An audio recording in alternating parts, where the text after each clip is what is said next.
He thought buying a crumbling hilltop mansion for $6,300 would give his daughters a home. But when Marcus Hayes found the steel vault hidden 40 feet beneath the basement floor, what emerged wasn't just a fortune worth $290 million. It was a secret powerful men had killed to protect, a legacy meant to save lives, and a choice that would test everything he believed about right and wrong. Before we dive into the story, make sure to smash subscribe, because tomorrow we have an extra special story for you that will blow your mind. The wind cut sharp across the Colorado high country that October morning, carrying with it the smell of pine and the promise of early snow.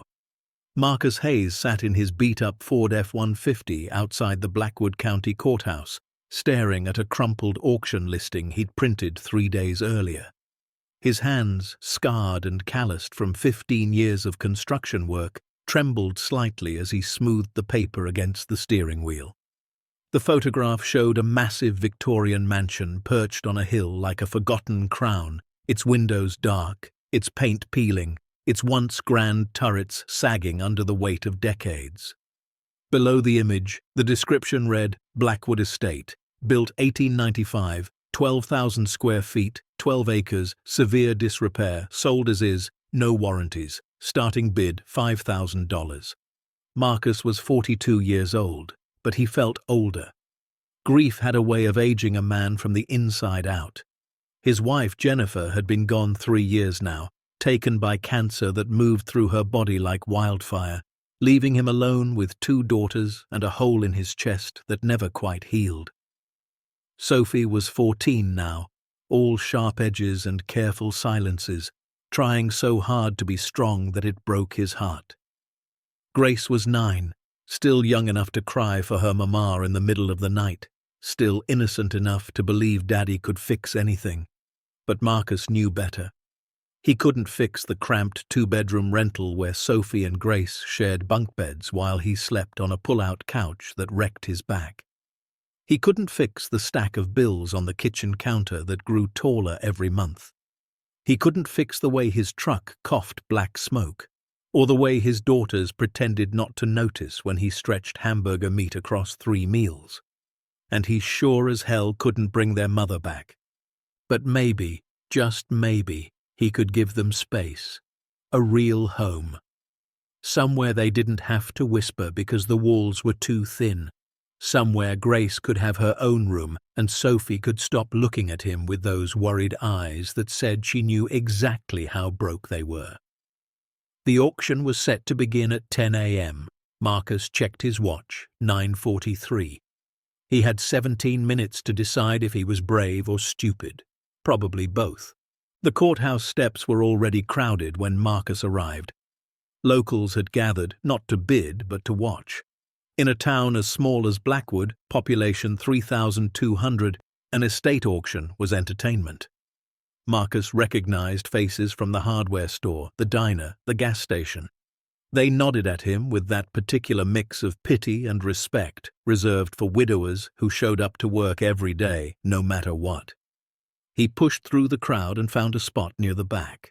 The auctioneer, a thin man with wire-rimmed glasses and a voice like gravel, stood on the top step holding a gavel and a clipboard. Beside him, a woman in a county assessor's jacket looked bored. "All right, folks," the auctioneer called out. "We're here for the sale of the Blackwood Estate, property of the county after 4 decades of tax delinquency and abandonment.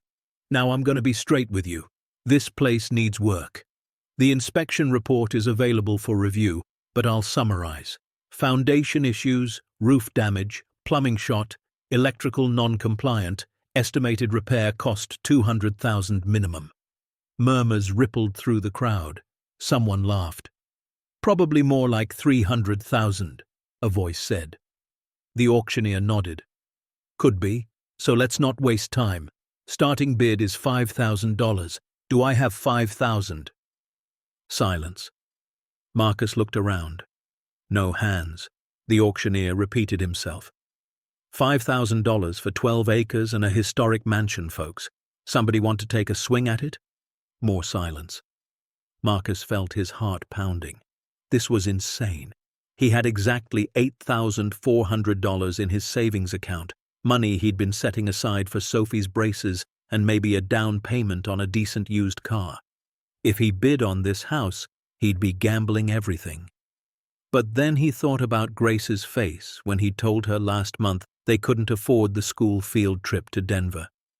He thought about Sophie sitting at the kitchen table doing homework under a flickering light bulb because he couldn't afford to replace the fixture. He thought about the landlord who'd raised their rent twice in 2 years and would probably do it again. His hand went up before his brain could stop it. 5,000, he said, voice steady despite the chaos in his chest. The crowd turned to stare. The auctioneer blinked.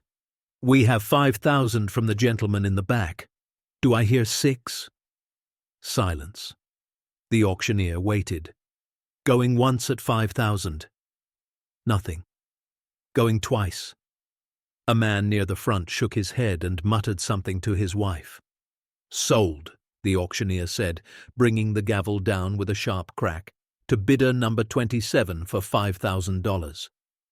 Marcus stood frozen as people filed past him, some clapping him on the shoulder, others shaking their heads like he'd just volunteered to swim with sharks. An older man named Bill, who ran the lumber yard, stopped and said, You know that place is haunted, right? Marcus forced a smile. Don't believe in ghosts. Bill's expression didn't change. Not talking about that kind of haunted, son. Talking about the kind of haunted that comes from bad history. Theodore Ashford built that house with railroad money back in the day. Family owned it until 1976.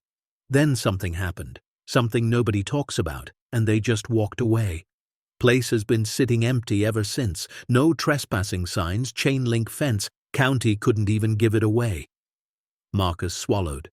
Well, I just bought it. Bill nodded slowly. Yeah, you did. At the clerk's window, Marcus signed papers with hands that wouldn't stop shaking. The total came to $6,300 after fees and taxes. He wrote the check, watched the clerk stamp it, and accepted a thick envelope containing the deed, the keys, and a copy of the inspection report he probably should have read more carefully. Outside, he sat in his truck and stared at the keys. They were old, brass, heavy in his palm like they carried weight beyond metal. He dialed Sophie's number. She answered on the second ring. Dad? Hey, kiddo, you sitting down? Why? What happened? Her voice went tight with worry, the voice of a girl who'd learned too young that phone calls could bring bad news. Nothing bad, he said quickly. Actually, I just bought us a house. Silence. Then, what? A house. A real one. Big enough for you and Grace to have your own rooms. Big enough for all of us. Sophie's voice cracked. Dad, how? We can't afford— I know it sounds crazy, Marcus interrupted, and it needs a lot of work, but it's ours. We don't have to rent anymore. We don't have to worry about landlords or leases or any of that. It's ours. He heard her crying, trying not to let him hear it. Where is it? Up on the hill, the old Blackwood estate. The crying stopped. Dad, that place is falling apart. I know. Everyone says it's cursed. I know that too. A long pause. Then Sophie laughed. A real laugh, the kind he hadn't heard in months. We're really doing this. We're really doing this. That night, Marcus drove his daughters up the winding road to the estate. The sun was setting behind the mountains, painting the sky in shades of orange and purple. The mansion emerged from the trees like something out of a Gothic novel, all steep roofs and stone towers and windows that caught the dying light. Grace pressed her face to the truck window, eyes wide. It looks like a castle, she whispered. Sophie leaned forward between the front seats. It looks like it's about to fall down. She wasn't wrong. Up close, the decay was even more obvious. The wraparound porch sagged in places. Shutters hung crooked. The front door, massive and carved from oak, was weathered grey. Marcus parked in the circular driveway where weeds pushed through cracked pavement. He grabbed a flashlight from the glove box and the keys from his pocket. Ready? He asked. The girls nodded. The key turned smoothly in the lock, which surprised him. The door creaked open on hinges that hadn't moved in decades, revealing a grand foyer choked with shadows and dust. The smell hit them first, old wood, mildew, something sweet and rotten underneath. Marcus flicked the light switch. Nothing. "Power's off," he muttered, sweeping the flashlight across the space. The beam revealed a sweeping staircase with an ornate banister, cracked plaster walls, a chandelier hanging crooked from the ceiling. Grace grabbed his hand. "It's spooky." "It's an adventure," Marcus said, squeezing back. They moved through the first floor slowly, stepping carefully over buckled floorboards. The parlor had a massive fireplace big enough to stand inside. The library still held books on sagging shelves, their spines faded and mouse-chewed. The kitchen was a disaster, cabinets hanging open, counters cracked, an ancient stove rusted beyond repair. Sophie ran her hand along the wall, and her fingers came away black with grime. "This is going to take forever to fix." Marcus nodded. "Good thing we've got time." Upstairs they found 6 bedrooms. Marcus let the girls choose first. Sophie picked the corner room with windows facing the mountains. Grace chose the one next to it, smaller but with a window seat. Marcus took the master bedroom, a cavern of a space with a 4-poster bed frame still standing in the center like a monument. They sat together on the dusty floor, backs against the wall, flashlight propped between them. "Mom would have loved this place," Sophie said quietly. Marcus felt his throat tighten. "Yeah. She would have had a million ideas for how to fix it up." Grace leaned against his shoulder. "Do you think she can see us?" "I think so, baby. I think she's probably shaking her head right now, wondering what the hell we've gotten ourselves into." Sophie laughed. Grace giggled, and for the first time in 3 years, sitting in a broken-down mansion they couldn't afford to repair, Marcus felt something like hope. The first week was chaos. Marcus called in favors from every contractor, electrician and plumber he'd ever worked with. The inspection report hadn't been exaggerating. The roof needed patching in 17 places. The electrical system was a fire hazard. The plumbing was cast iron from the 20s, rusted through in spots. But room by room, they started making progress. Marcus worked 16-hour days, tearing out rotted drywall, replacing broken windows, reinforcing floor joists. Sophie and Grace helped after school, pulling up old carpet, scrubbing grime, painting walls. They couldn't afford furniture yet, so they slept in sleeping bags on the floor. They ate sandwiches and canned soup heated on a camping stove. They showered at the community center until Marcus got one bathroom working. It was hard, exhausting, sometimes demoralizing work, but it was theirs. On day 8, Marcus was working in the basement, trying to patch cracks in the foundation. The basement was massive, stone walls, dirt floor in places, low ceiling supported by thick beams. It smelled like earth and old coal. A rusted furnace squatted in one corner like a sleeping beast. Marcus was measuring the wall when he noticed something odd. According to the blueprints he'd found in the county records, the basement should extend all the way to the east wall, but when he measured, he came up 12 feet short. He measured again, same result. The interior was smaller than the exterior. He ran his hands along the stone wall, searching for seams, variations in the mortar, anything that might explain the discrepancy. Behind the old furnace, hidden in shadow, his fingers found it, a groove in the stone, almost invisible, running vertical for about 6 feet. He pushed. Nothing. He pulled. Still nothing. Then he noticed the small metal latch, green with age, tucked into the mortar near the floor. He flipped the latch. Something deep in the wall clicked, a mechanism engaging. A section of stone, perfectly fitted, swung inward on hidden hinges. Cold air rushed out, carrying a smell of metal and dust. Marcus grabbed his flashlight and shined it through the opening. A steel door stood just beyond, industrial-looking, with a combination lock that gleamed even in the dim light. His heart started hammering. He pulled out his phone and took pictures. Then he closed the stone panel and headed upstairs. Sophie was in the kitchen, painting cabinets white. "Find something?" she asked, noticing his expression. "Maybe. Not sure yet." That night, after the girls went to sleep, Marcus drove to the county library. The librarian, a woman named Patricia, who'd gone to high school with Jennifer, let him into the archives. He searched through old newspapers, property records, anything related to the Blackwood estate or the Ashford family. Theodore Ashford had been a railroad baron, one of the men who'd helped connect Colorado to the rest of the country in the late 1800s. He'd built the estate in 1895 as a summer home. The family had lived there on and off for decades. In the 1970s, the estate belonged to Theodore's grandson, a man named James Ashford, who'd been something of a recluse. And then Marcus found it, a small article from October 1976. Local businessman James Ashford dies in car accident. Ashford, 52, lost control of his vehicle on Highway 70. No other cars involved. Ashford's estate, including the historic Blackwood mansion, will be handled by distant relatives. Services pending. Marcus sat back. The man had died suddenly, and within months, the estate had been abandoned. Something about that felt wrong. He kept digging and found another article from November 1976. Ashford estate sealed pending investigation. County officials have restricted access to the Blackwood mansion following claims by relatives regarding disputed assets. Details remain unclear. Disputed assets.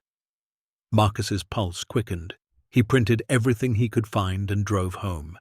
The house was dark when he arrived. He stood in the basement, flashlight in hand, staring at the hidden panel.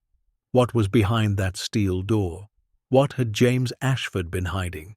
And why had the family just walked away? He knew he should leave it alone, knew that opening doors meant inviting consequences.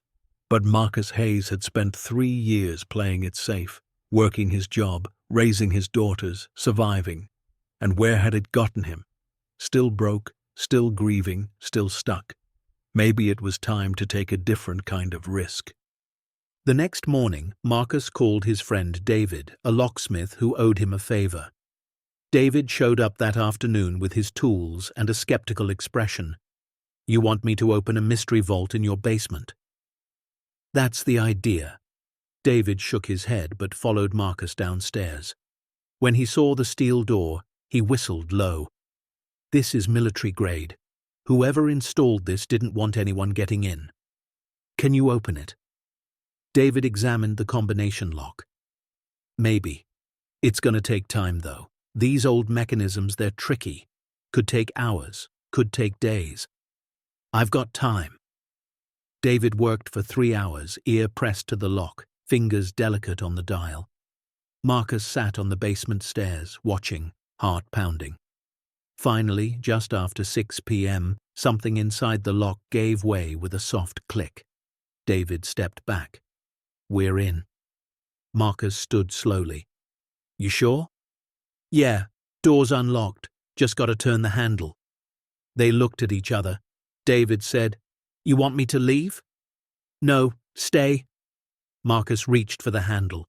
It was cold under his palm, smooth steel that had been waiting decades for this moment. He pulled, and the door swung open with surprising ease, revealing darkness beyond. Cool air spilled out, dry and still. Marcus clicked on his flashlight and stepped through. What happens next will shatter everything Marcus thought he knew about the house, reveal a secret that powerful people have killed to protect, and force him to make a choice that will change not just his life, but the lives of thousands. Stay tuned to see what happens next. If you're enjoying the story, please like, share, and subscribe for more. The steel door opened into a landing. Beyond it, stone steps descended into darkness, each one carved from solid rock. Marcus counted as he went down. 10 steps, 20, 30.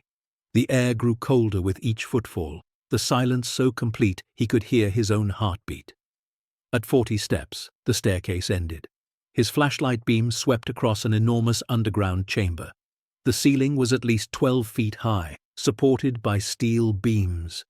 The space stretched out before him like a cathedral built for secrets. Marcus took a step forward, and his boot echoed. David came down behind him, his own flashlight adding to the illumination. "Jesus," David breathed. "This is the size of a basketball court." They moved deeper into the chamber.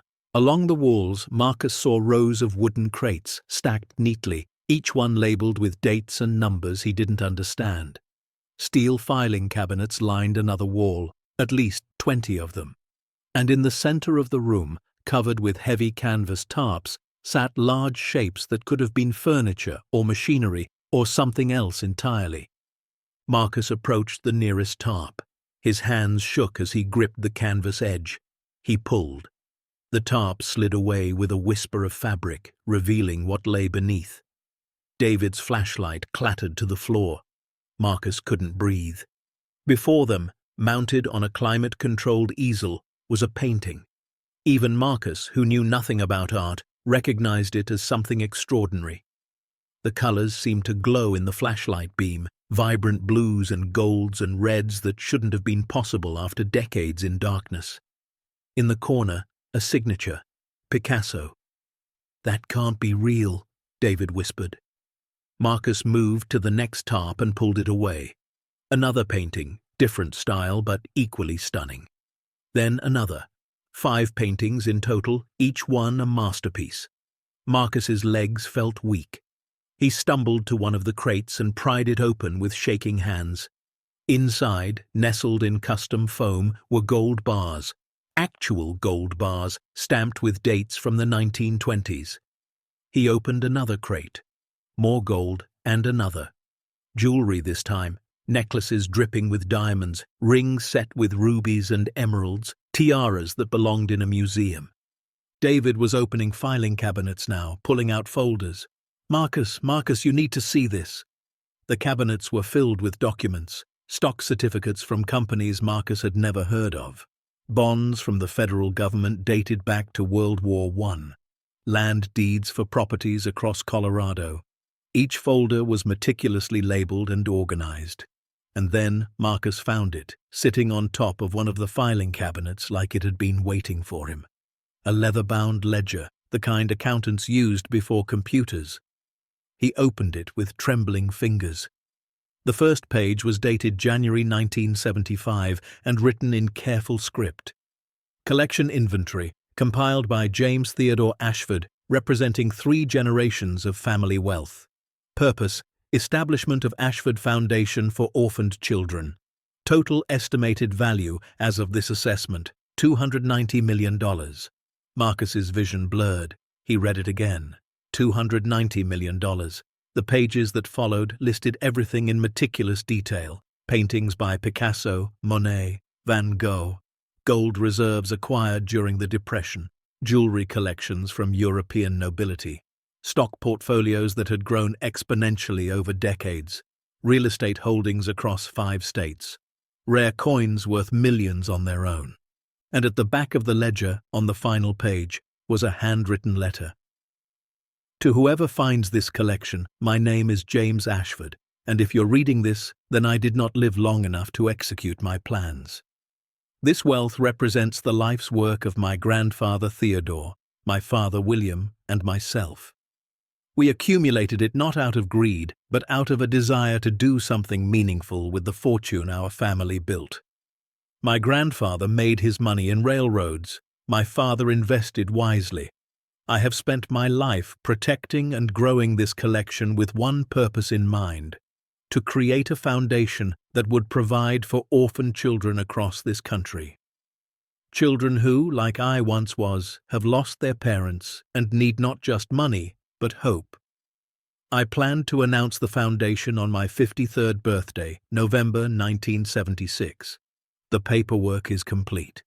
The legal structure is in place. Everything is ready. But I fear my cousins, who believe they have a claim to this wealth, will try to stop me. They care nothing for charity. They see only dollar signs.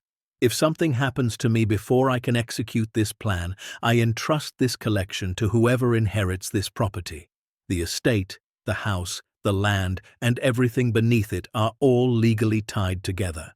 Whoever owns the surface owns what lies below. Use it wisely. Use it as it was meant to be used, to help those who cannot help themselves. Theodore Ashford's fortune was built on the backs of working people. Let it be returned to them. James Ashford, October 1976. Marcus sat down hard on the cold stone floor. David stood beside him, reading over his shoulder. Neither of them spoke for a long time. Finally, David said, "What are you going to do?" Marcus didn't answer because he didn't know. His phone buzzed in his pocket. A text from Sophie. "Dad, where are you? Grace wants to say good night." Reality crashed back. He had 2 daughters sleeping upstairs in a broken-down mansion. He had $800 left in his checking account. He had bills due next week. And underneath his basement floor, he had $290 million that legally belonged to him, but morally belonged to something bigger. He stood up slowly, legs shaky. "We don't tell anyone about this. Not yet." David nodded. "You sure that's smart? I mean, this is—" "I know what it is," Marcus interrupted, "and that's exactly why we don't tell anyone. Not until I figure out what the hell to do with it." They sealed the vault, replaced the tarps, closed the steel door. David reset the combination lock to a new sequence only they knew. Marcus pushed the stone panel back into place until it clicked. Standing in the basement again, you'd never know the chamber existed. Upstairs, Marcus washed his hands in the kitchen sink, scrubbing until the cold sweat was gone. His reflection in the window looked haunted. He climbed the stairs to the 2nd floor. Grace's door was open, and she was sitting up in her sleeping bag, waiting. "Daddy took forever," she said. "Sorry, baby. Got caught up fixing something downstairs." He sat beside her sleeping bag, and she curled into his side. "Daddy? Yeah? Are we gonna be okay here?"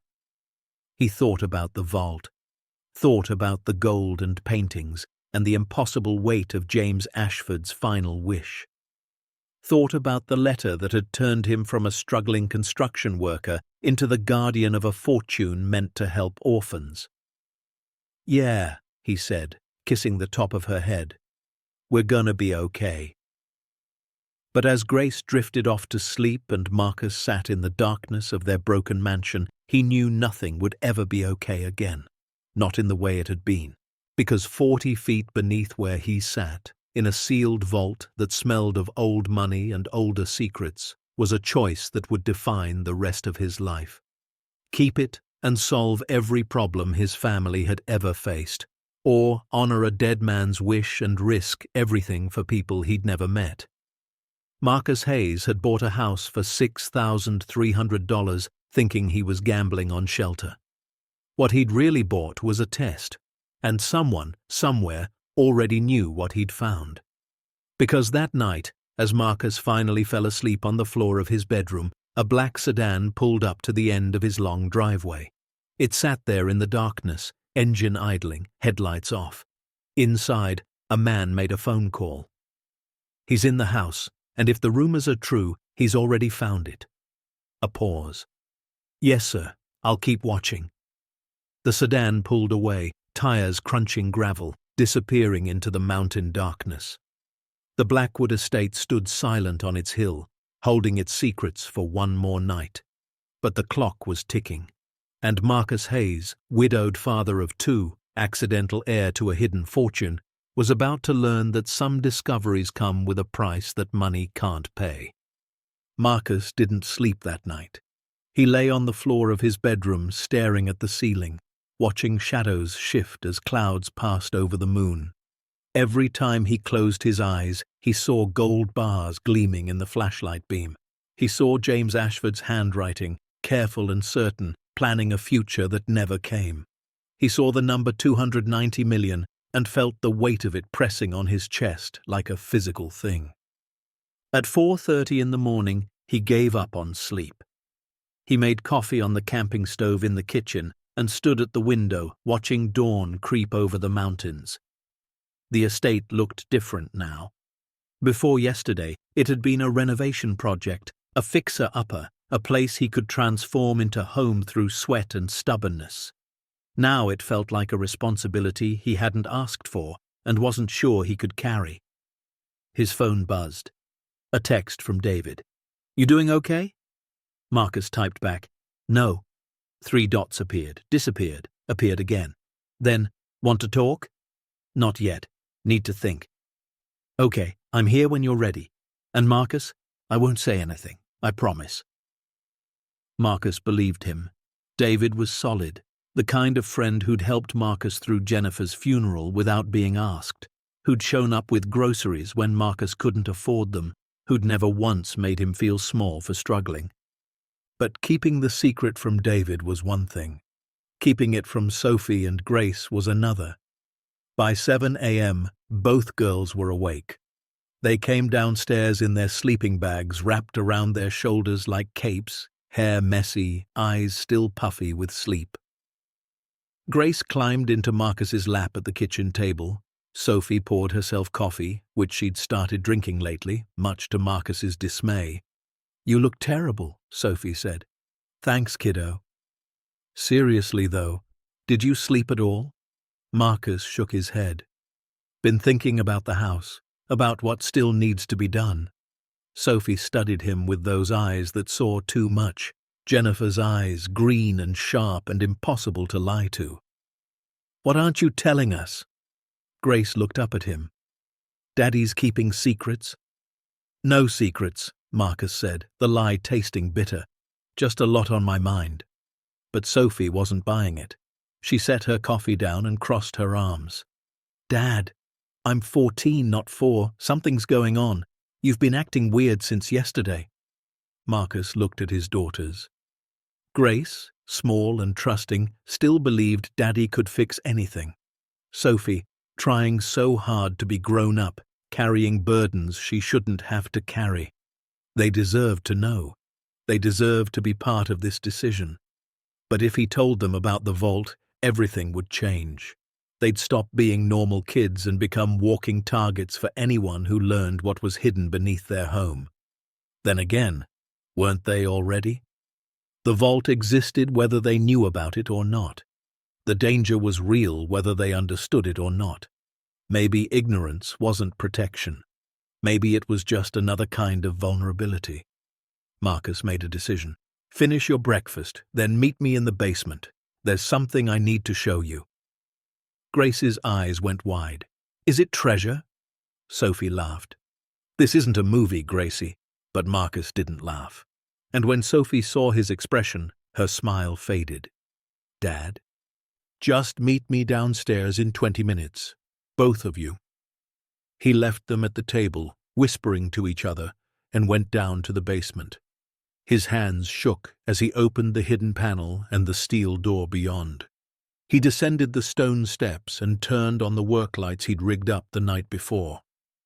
The vault blazed into illumination. The paintings seemed to glow.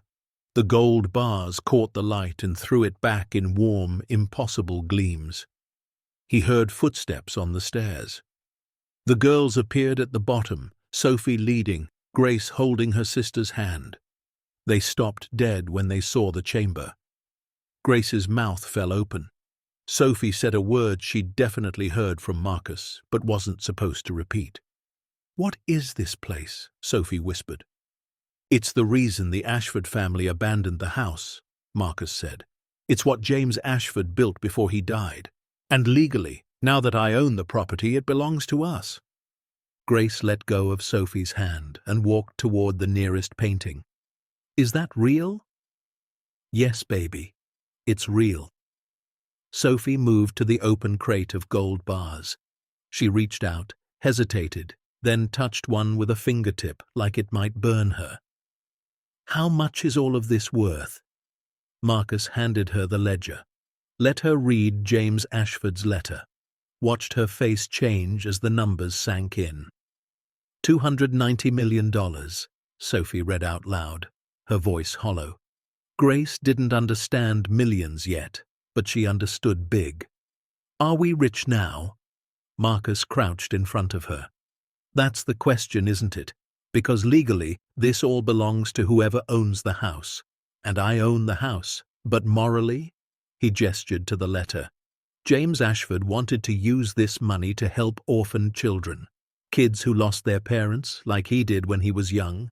He died before he could make it happen. So now the choice is ours.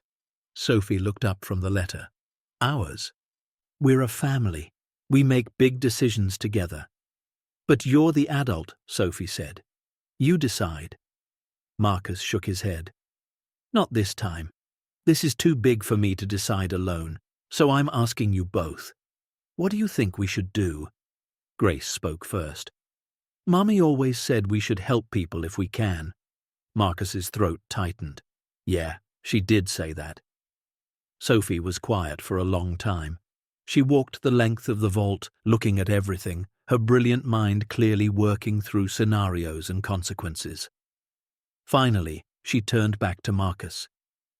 If we keep it, we never have to worry about money again. I could go to any college I want. Grace could have dance lessons. You could stop working 70-hour weeks. We could have a life that doesn't hurt all the time. Her voice cracked on the last word. Marcus stood and went to her. But, Sophie continued, wiping her eyes, Mom would have hated that. She'd say we didn't earn it. She'd say other people need it more. Your mom, Marcus said carefully, also would have wanted you girls taken care of. We are taken care of, Sophie said fiercely. We have you. We have each other. We have this house. Yeah, it's falling apart, but it's ours. We don't need $290 million to be okay. Grace had wandered over to the filing cabinets and was looking at old photographs she'd found. These kids look sad, she said, holding up a picture. Marcus took it. The photo showed children in an orphanage, dated 1923. Their faces were solemn, eyes ancient. Yeah, baby, they were sad. They didn't have families. We should help them, Grace said simply. The kids in the picture? All the sad kids. Sophie laughed, but it sounded like crying. Gracie, you can't help all of them. Why not? Grace asked. If we have all this money, why can't we help all of them? Marcus looked at his 9-year-old daughter, wise beyond her years, and felt something crack open in his chest. Jennifer would have said the same thing, would have looked at this fortune and seen not what it could buy for them, but what it could do for others. He thought about the past 3 years, the nights he'd cried in the shower where the girls couldn't hear, the jobs he'd taken that wrecked his body, the pride he'd swallowed every time he had to ask for an extension on a bill. He thought about how easy it would be to end all of that, to take this money and build a life where his daughters never had to worry, never had to struggle, never had to know what it felt like to be scared about tomorrow. But then he thought about Jennifer in the hospital, her hand in his, her voice weak but certain. Take care of our girls, she'd said. Teach them to be good, not just comfortable. Teach them that easy and right aren't always the same thing. He'd promised. And now, standing in a vault full of enough money to make their lives comfortable forever, he had to decide if he'd keep that promise. I need some time to think, Marcus said finally. But I want you both to think too. This isn't a decision we have to make today. We've got time. Sophie nodded. Grace was still looking at the photograph of the orphans. As they left the vault and sealed it behind them, Marcus felt the weight settling deeper into his bones.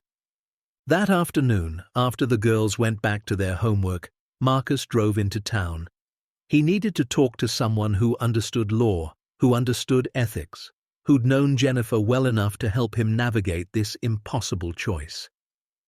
Rachel Morrison had been Jennifer's best friend since college.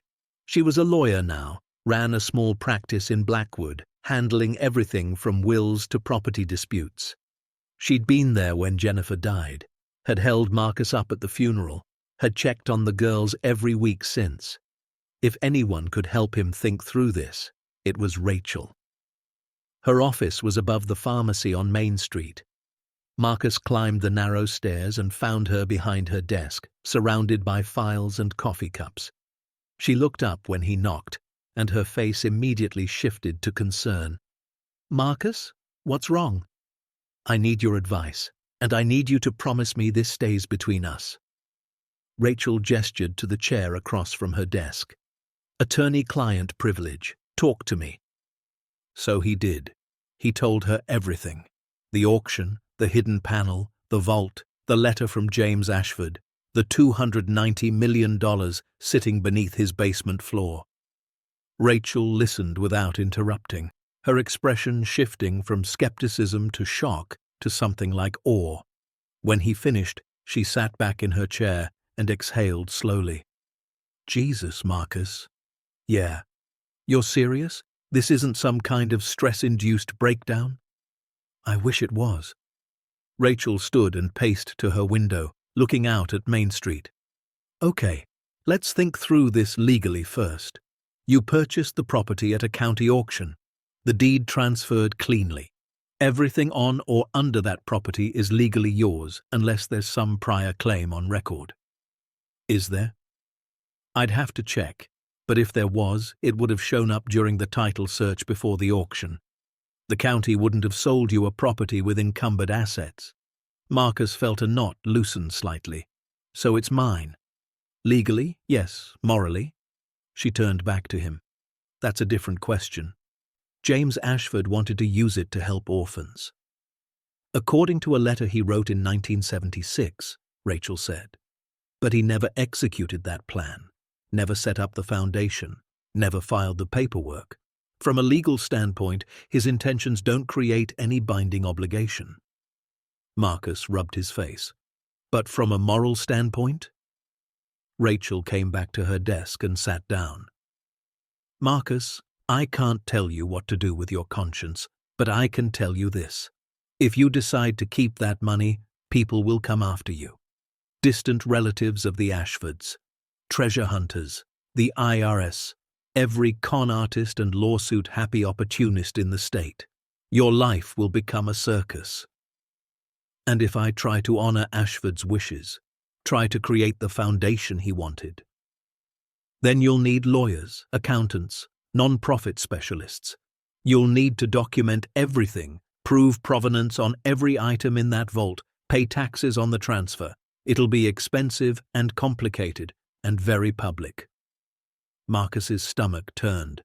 "So either way, I'm screwed." "Either way, your life is about to get very complicated," Rachel corrected. "But if it helps, I'll tell you what Jennifer would have said." Marcus looked up. Rachel's eyes were soft. "She would have told you to do what's right, not what's easy, and she would have reminded you that you're stronger than you think." Marcus felt tears building. "I don't feel strong. I feel terrified." "Good. That means you understand what you're dealing with." Rachel pulled out a legal pad and started writing. "Here's what we do. First, we secure the vault. Cameras, better locks, maybe even a safe deposit box for the most valuable items. Second, we do a complete inventory and get professional appraisals. Third, we quietly research Ashford's relatives to see who might have a claim. Fourth, we don't tell anyone else until we have a plan. David knows. He helped me open the door. Can you trust him?" "With my life." Rachel nodded. "Okay, then we keep the circle small. You, me, David. That's it. Not even the girls should talk about this." "Too late. I already showed them." Rachel's eyes widened. "Marcus, I know. But they live there. They deserve to know what they're sleeping on top of, and I needed their input. This affects their lives too." Rachel was quiet for a moment. Then she nodded. "Okay. Then we make sure they understand how serious this is. No talking to friends, no posting on social media, nothing. They understand." "I hope so, because if word gets out before we're ready, things could get dangerous." The word hung in the air between them. Dangerous. Marcus thought about Grace's small hand in his, about Sophie trying so hard to be brave, about the life he'd promised to give them when he bought this house. "What have I done?" he whispered. Rachel reached across the desk and squeezed his hand. You took a chance on giving your daughters a home. You didn't know what came with it. But now that you do, we'll figure it out together. That's what Jennifer would have wanted, for you to have people in your corner. Marcus nodded, not trusting his voice. That evening, driving back up the winding road to the estate, Marcus noticed headlights behind him. They'd been there since town, keeping a steady distance, never getting closer, never dropping back. His hands tightened on the steering wheel. He turned onto his private drive. The headlights followed for a moment, then stopped at the gate. Marcus parked and looked in his rearview mirror. A black SUV sat at the end of his driveway, engine running. He couldn't see who was inside through the tinted windows. His phone buzzed, a text from an unknown number. Nice house. Be a shame if something happened to it. Marcus's blood went cold. He watched the SUV for another minute. Then it reversed, turned around, and drove away. He sat in his truck, heart hammering until he was sure they were gone. Inside, he checked every window, every door. The girls were in the library doing homework by lantern light. They looked up when he came in. "Dad, you okay?" Sophie asked. "Yeah, just tired." But that night, he didn't sleep at all. He sat in the dark foyer with a baseball bat across his lap, watching the windows, jumping at every sound. The threats started small. The next morning, Marcus found his truck's tires slashed. All 4 of them, cut clean through. The girls were getting ready for school when he discovered it. He called the sheriff's office, filed a report. Deputy Collins came out, looked at the damage, took notes. "Any idea who might have done this?" "No," Marcus lied. "You sure? Seems personal. Someone went to a lot of trouble." Marcus shook his head. "Probably just kids." But Deputy Collins didn't look convinced. After he left, Marcus called a tow truck. While he waited, he got another text from the unknown number. "This is your last friendly warning. Leave the past buried." His hands shook as he deleted the message. That afternoon, Rachel called. "I did some research on the Ashford family. You're not going to like what I found." "Tell me." James Ashford had 3 cousins. When he died in 1976, they contested the estate, claimed he'd promised them shares of the family fortune. The case dragged on for years before being dismissed due to lack of evidence. 2 of the cousins are dead now, but the third, William Ashford, is still alive. He's 78 years old, lives in Denver, and according to public records, he's been searching for that vault for decades. Marcus felt sick. "Has he been here? To Blackwood?" "I don't know. But Marcus, this man has resources, money, lawyers, connections, and if he knows you found the vault—" "He knows," Marcus interrupted. "I've been getting threats, slashed tires, text messages. Someone's watching the house." Rachel was quiet for a beat. "You need to go to the police." "And tell them what? That I'm being threatened over a secret vault full of stolen treasure?" "It's not stolen. You own it." "Try explaining that to a small-town sheriff who thinks I'm crazy." Rachel sighed. "Then we need to move faster, get professional security, document everything. And Marcus, maybe it's time to consider going public. If people know the vault exists, if the story's out there, it becomes harder for William Ashford to make you disappear quietly." Marcus's stomach dropped. "Disappear?"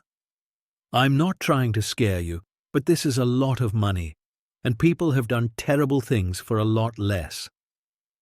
That night, Marcus installed cheap security cameras he bought at the hardware store.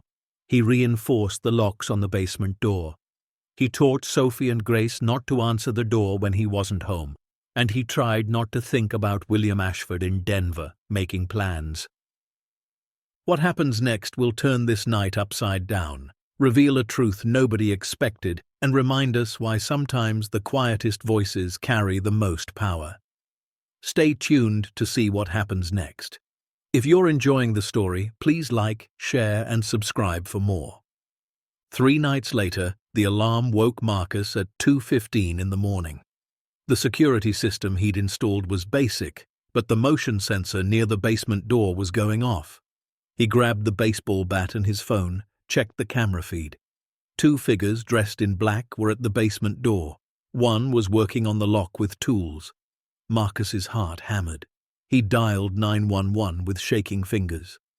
"Someone's breaking into my house, Blackwood Estate on Miller Road. They're trying to get into my basement. Please hurry." "Sir, stay on the line. Deputies are on their way. Are you and your family safe?" Marcus ran to the girls' rooms. Sophie was already awake, eyes wide. "Dad?" "Wake Grace. Get in my room. Lock the door. Don't come out until I tell you." "What's happening?" "Just do it. Now." Sophie grabbed her sister and ran.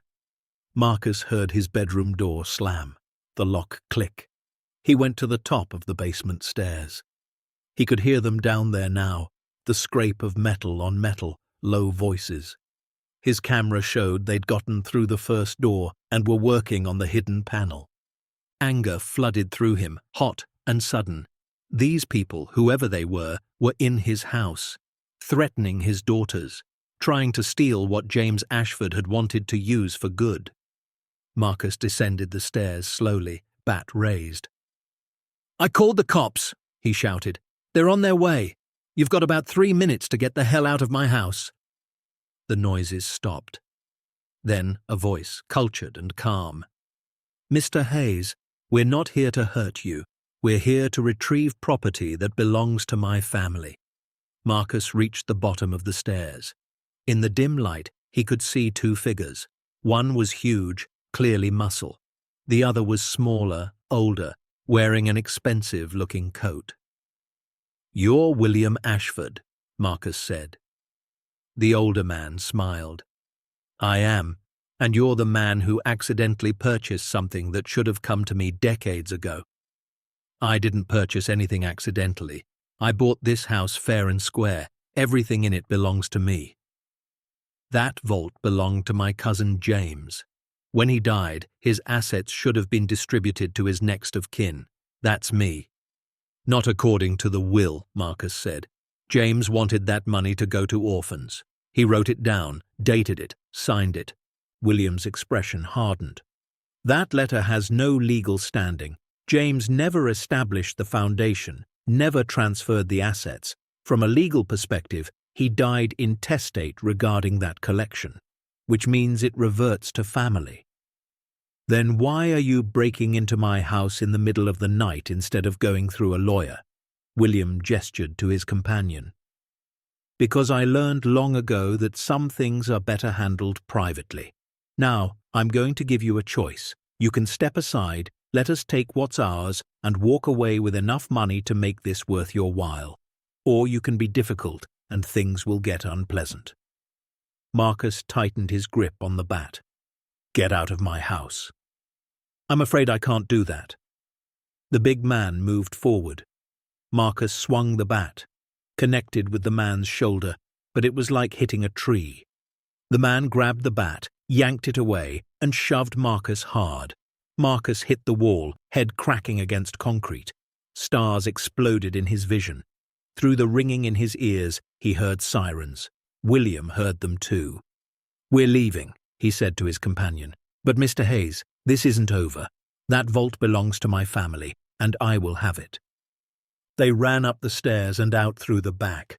Marcus pulled himself up, dizzy, tasting blood.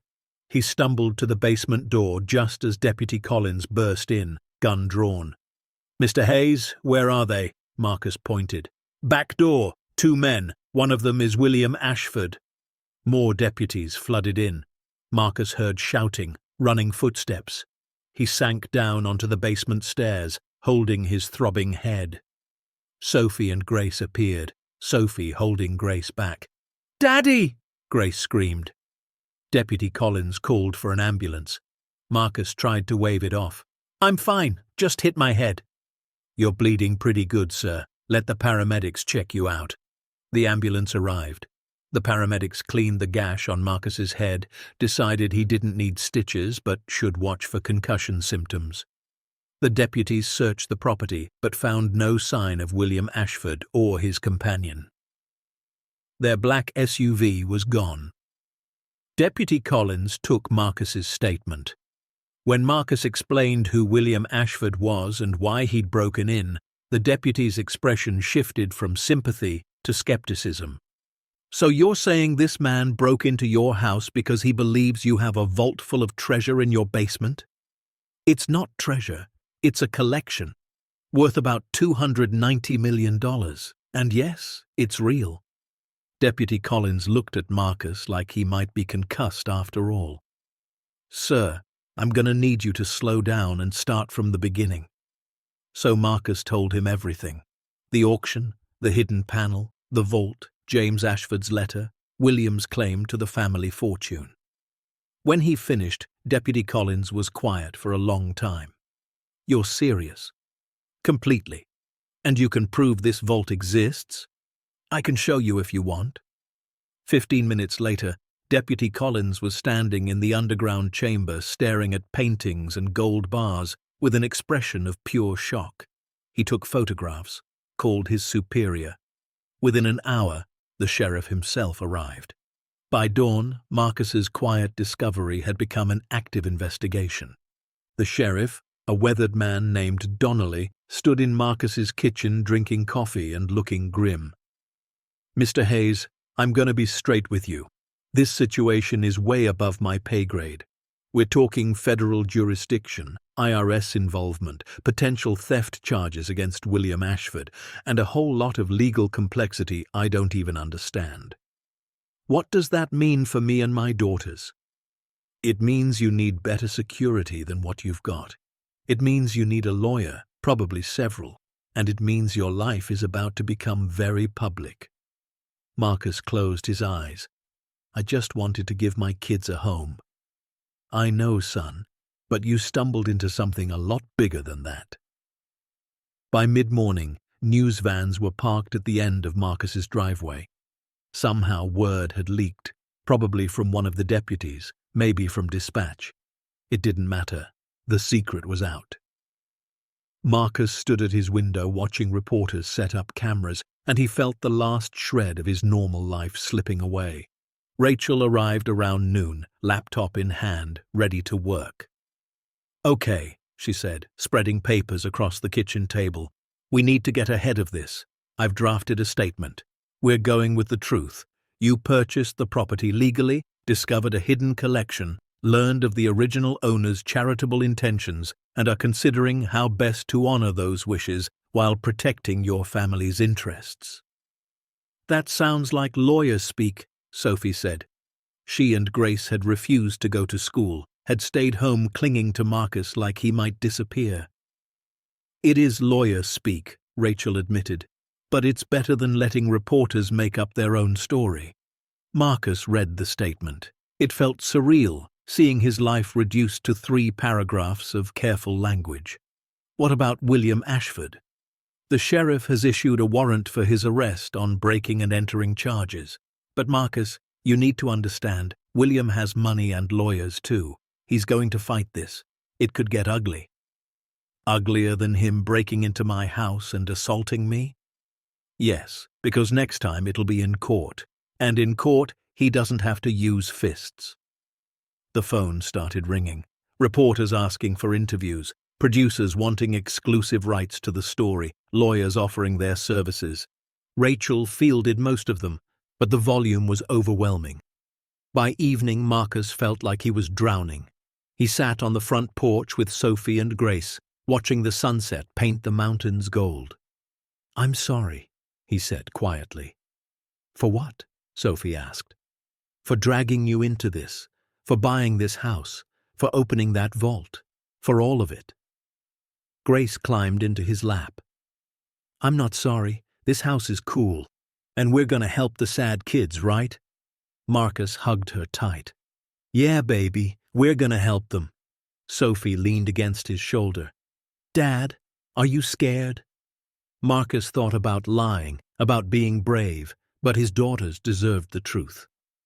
"Yeah, I'm terrified." "Good," Sophie said. "Me too. But Mom always said being brave doesn't mean you're not scared.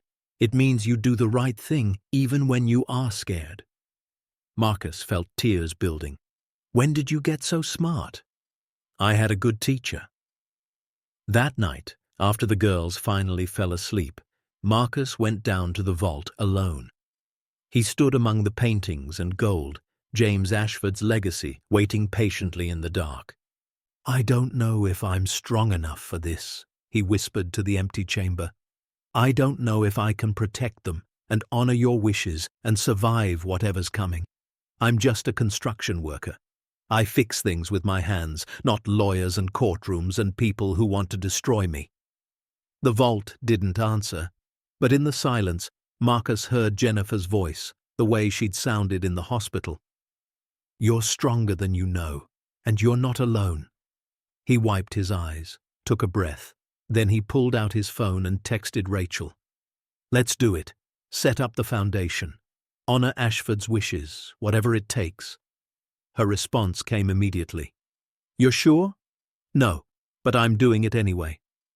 Okay, we start tomorrow. Get some sleep if you can.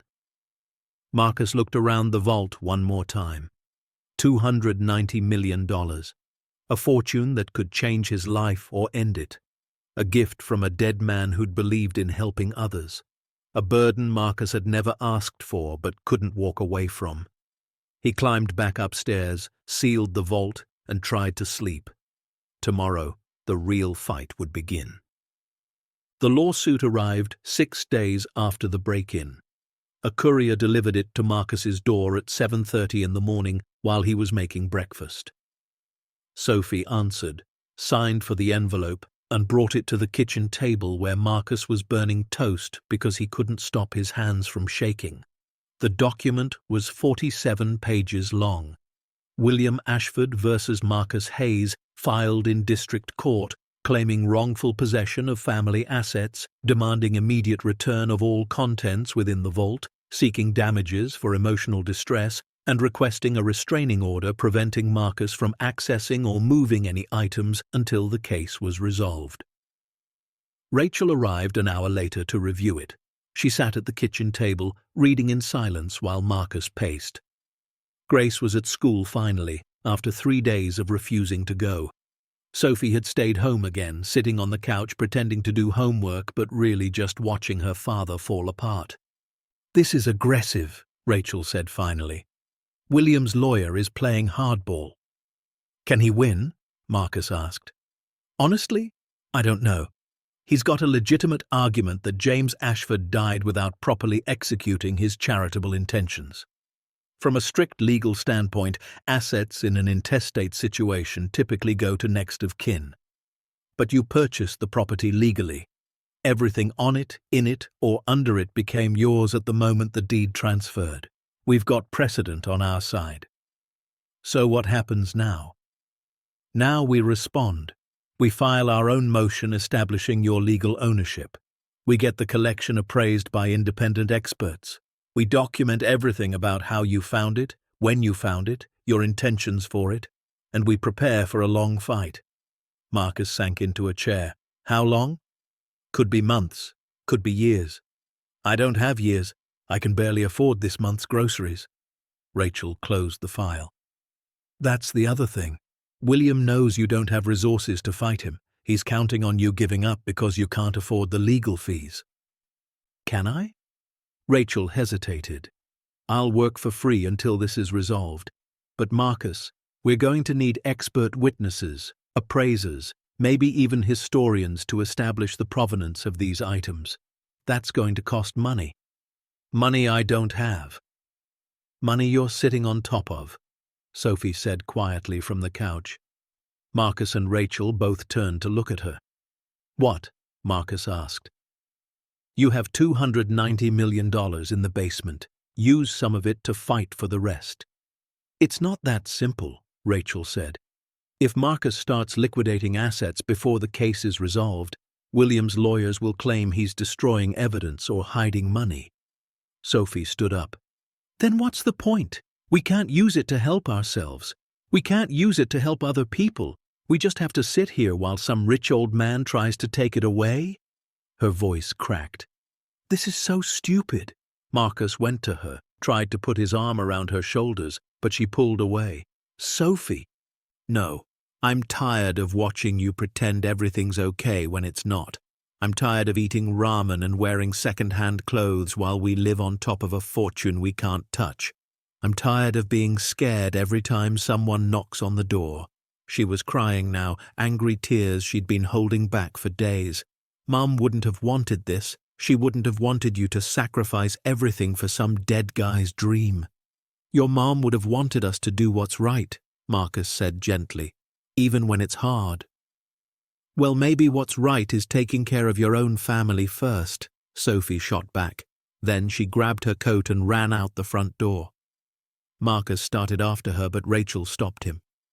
"Let her go. She needs space. She'll come back." "What if she doesn't?" "She will. She's scared and angry and processing, but she'll come back." Marcus stood at the window watching Sophie disappear down the driveway toward the road. His chest ached. Rachel came up beside him. "She's not wrong, you know." "About what?" "About this being hard on your family. Marcus, you're trying to be noble, and that's admirable. But Sophie's right that you can't pour from an empty cup. If you destroy yourself fighting this battle, you won't be able to help anyone." "So what am I supposed to do?" "Find a middle ground. Maybe we set up the foundation like James wanted, but we also make sure your family is taken care of. There's nothing wrong with that." "It feels selfish." "It's not selfish to feed your kids. It's not selfish to keep a roof over their heads. Jennifer would have told you the same thing." Marcus closed his eyes. Maybe she was right. Maybe he'd been so focused on honoring James Ashford's wishes that he'd forgotten he had responsibilities to the living too. Sophie came back an hour later, red-eyed and quiet. She didn't apologize, and Marcus didn't ask her to. They ate lunch in silence, and when Grace came home from school full of stories about her day, they both tried to pretend everything was normal. But that night, lying on his bedroom floor staring at the ceiling, Marcus felt the weight crushing him from all sides. The town meeting happened on a Thursday. Mayor Henderson had called it after the story about the vault went viral. National news had picked it up. Treasure found in Colorado mansion. Widowed father discovers fortune. The headlines made it sound like a fairy tale, but standing in the packed community center facing 200 angry and curious neighbors, Marcus felt like he was on trial. Mayor Henderson stood at the podium, a thin man with a comb-over and a nervous disposition. "We're here tonight to discuss the situation at the Blackwood estate. I've asked Mr. Hayes to address the community directly, given the amount of speculation and concern. Mr. Hayes?" Marcus walked to the front on legs that felt like water. He'd prepared notes with Rachel's help, but looking out at all those faces, the words fled his mind. "I know there's been a lot of talk," he started, "about what I found, about what it's worth, about what I'm planning to do with it, so I'm here to answer your questions as honestly as I can." A hand shot up. "Is it true? Is there really $300 million under your house?" $290 million according to the original inventory. And yes, it's real. Murmurs swept through the crowd. Another hand. "Why should you get to keep it? You just got lucky. You didn't earn it." Marcus swallowed hard. "You're right. I didn't earn it. I bought a house at auction and this came with it. Legally, it's mine. But morally, I'm trying to figure out the right thing to do." "The right thing is to share it with the town," someone called out. "Blackwood is dying. We need that money for schools, roads, infrastructure." "That's not how this works," Rachel interjected from the front row. "The collection is private property, not public funds." "But it could be," another voice said. Marcus recognized Bill from the lumberyard. If Mr. Hayes wanted to be a good neighbor, he could donate some of it to the community, help the place that gave him a chance. The room erupted in agreement. Marcus felt heat rising in his face. "The money was meant for orphans," he said, raising his voice to be heard. "James Ashford specifically wanted it to help children who'd lost their parents. That's what I'm trying to honor. What about the children here? A woman stood up. Marcus recognized her from the grocery store. My son's school doesn't have art supplies. The library is open 3 days a week because of budget cuts. We've got kids right here in Blackwood who need help. Why should some stranger's charity matter more than our neighbors? Marcus didn't have an answer. The meeting devolved from there, people shouting over each other, some supporting Marcus's right to the collection, others demanding he share it locally. Still others arguing he should give it all back to William Ashford since it was family money. By the time Mayor Henderson gavelled for order, Marcus felt like he'd been beaten. Driving home, Sophie said, "They hate you." "They don't hate me. They're scared and angry, and I'm an easy target." That woman was right, though. There are kids here who need help. "I know, baby." So why can't we help them and the orphans? Because there are millions of kids who need help and only so much money, even $290 million. No matter what I do, someone's going to be mad that I didn't choose them. "That's not fair," Sophie said. "No, it's not." The next morning, Marcus woke to find his truck spray-painted with the word thief in bright red letters.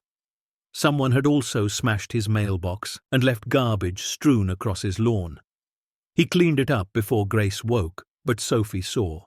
She stood at the window watching him scrub paint, and her face was unreadable.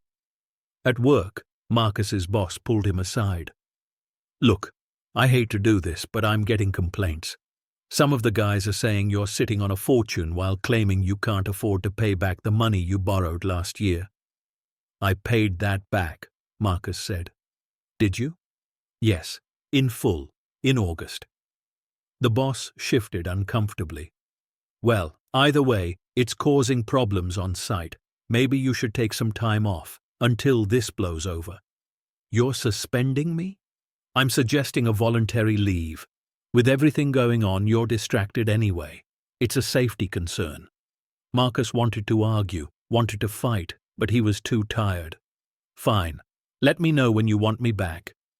He drove home in the middle of the day and found Rachel on his porch. "We need to talk," she said. Inside, she spread documents across the table. "I've been digging into William Ashford's background, and Marcus, this man is not who he claims to be." "What do you mean?"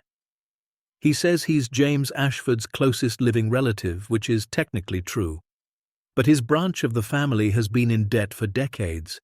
William filed for bankruptcy twice in 1992 and 2008. His business ventures have all failed.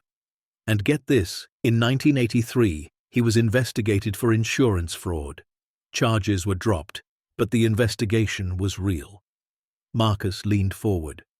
"So he needs the money. Desperately.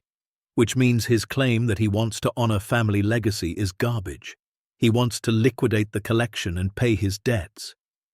Can we use this in court?" "Absolutely. It goes to motive and credibility. But Marcus, there's more." She pulled out another file. "I found James Ashford's original will. It was filed in Denver in 1975, a year before he died. And it explicitly states his intention to create a charitable foundation for orphaned children using his entire estate." Marcus felt hope surge. "So he did establish it legally?" "Not quite. The will expresses his intentions, but he never executed the actual foundation paperwork. He died before completing it. So legally, it's in this grey area. He wanted to do it. He wrote down that he wanted to do it, but he never actually did it." "Would that hold up in court?" "It strengthens our position. We can argue that by creating the foundation now, you're executing James's clearly stated wishes. It's not perfect, but it's something." Marcus rubbed his face. "Why does everything have to be so complicated?" "Because the law is complicated, and because William Ashford has good lawyers who know how to exploit every loophole." That night, unable to sleep, Marcus went down to the vault. He'd been avoiding it since the break-in, but tonight he needed to see it. needed to remember what he was fighting for. He stood in front of a painting, a Monet, soft colors blending into a landscape that felt like peace. He thought about James Ashford, a man he'd never met, who'd spent his life accumulating this beauty with the intention of using it for good. He thought about William, the cousin who just wanted to cash out. And he thought about his own daughters, sleeping upstairs in a house that should have been their sanctuary but had become a battleground. "I don't know what you'd want me to do," Marcus said to the empty vault. "If you were here, if you could see what this has become, would you still want me to fight? Or would you tell me to take care of my own and let the rest go?" The vault, as always, didn't answer, but as Marcus turned to leave, his flashlight caught something he hadn't noticed before. A small wooden box tucked on a shelf behind one of the filing cabinets. He pulled it down and opened it. Inside were letters, dozens of them, written in a child's handwriting. "Dear Mr. Ashford, thank you for the scholarship. I'm the first in my family to go to college. Dear Mr. Ashford, the orphanage you helped build gave me a home when I had nowhere to go. Dear Mr. Ashford, I'm a doctor now because you believed in me." Marcus read through them all, tears streaming down his face. These were letters from people James Ashford had helped during his lifetime, people whose lives had been changed by his generosity. At the bottom of the box was one final letter written in James's own hand. "To the person reading this, if you've found these letters, then you've found my greatest treasure.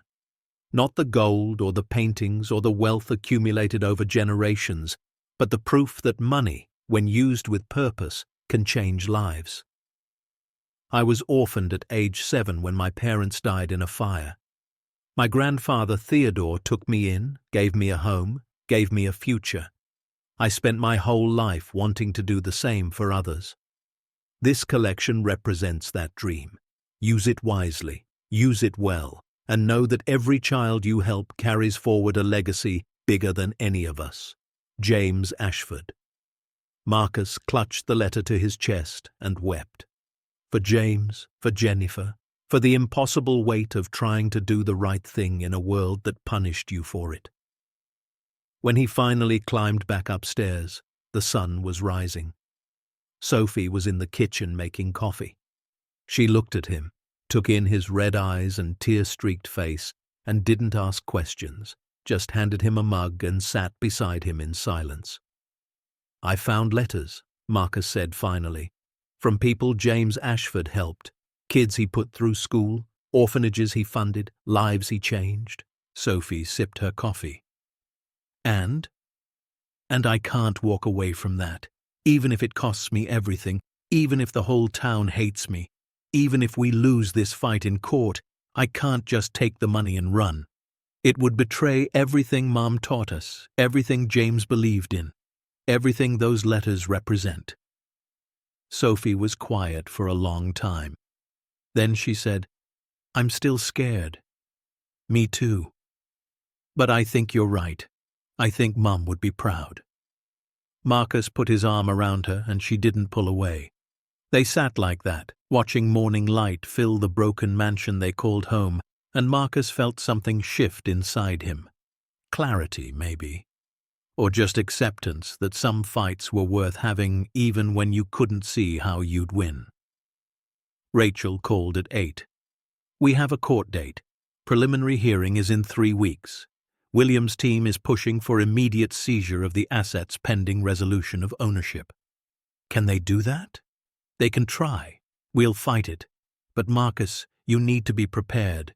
This is going to get uglier before it gets better." "I know, but I'm ready." "You sure?" Marcus looked at Sophie, who was now making eggs for Grace, who just stumbled into the kitchen rubbing sleep from her eyes. He thought about the letters in the vault, about James Ashford's dream, about Jennifer's voice telling him to be brave. "Yeah," he said, "I'm sure." The next 2 weeks were a blur of preparation. Marcus and Rachel worked 16-hour days organizing documentation, photographing every item in the vault, researching the provenance of each painting and artifact. They hired an independent appraiser who confirmed the collection's value at just over $293 million. They compiled James Ashford's will, his letters, his charitable giving history during his lifetime. They built a case not just for Marcus's legal ownership, but for his moral right to execute James's wishes. William Ashford's team fired back with their own motions. They claimed James had been mentally unstable at the time of writing his will. They argued that Marcus had somehow coerced or manipulated his way into owning the property. They even suggested Marcus had known about the vault before the auction, implying fraud. It was all lies, but it was effective. The media ate it up. Local opinion turned further against Marcus. He stopped going into town except when absolutely necessary. The girls faced bullying at school. Someone threw a rock through their front window with a note attached. "Give it back or pay the price." Marcus called the sheriff. More reports filed. More empty promises of increased patrols. More nights lying awake listening for intruders. 3 days before the hearing, Marcus sat at his kitchen table reviewing testimony notes with Rachel. "They're going to ask you about your finances," she said. "They're going to paint you as a desperate man who saw an opportunity and took it. Isn't that what happened? No. You bought a house to give your daughters a home.